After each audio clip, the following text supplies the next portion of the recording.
भव्य कार्यक्रम हो कि करोड रुपियाँ उहाँले खर्च गर्यो जस्तो लाग्यो फरेस्ट विभागले 50 वर्ष पुग्दाखेरि सेलिब्रेट गर्नुपर्ने चाहिँ स्पोर्ट्स गर्नु हो। आज म्यान एनिमल कन्फ्लिक्ट भन्छ।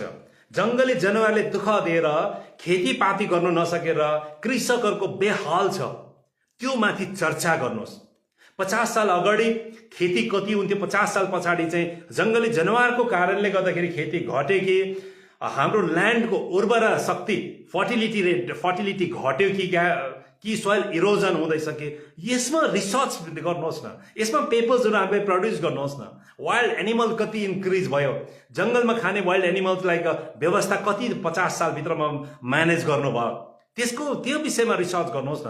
आफ्नो भएको रिसोर्सेसलाई त त्यहाँनिर मैदानमा स्पोर्ट्समा होइन कुदाउनु होइन, तर फिल्डमा त्यसरी कुदाएर एउटा सिक्किमलाई व्हाइट पेपर दिनुहोस् न। विभाग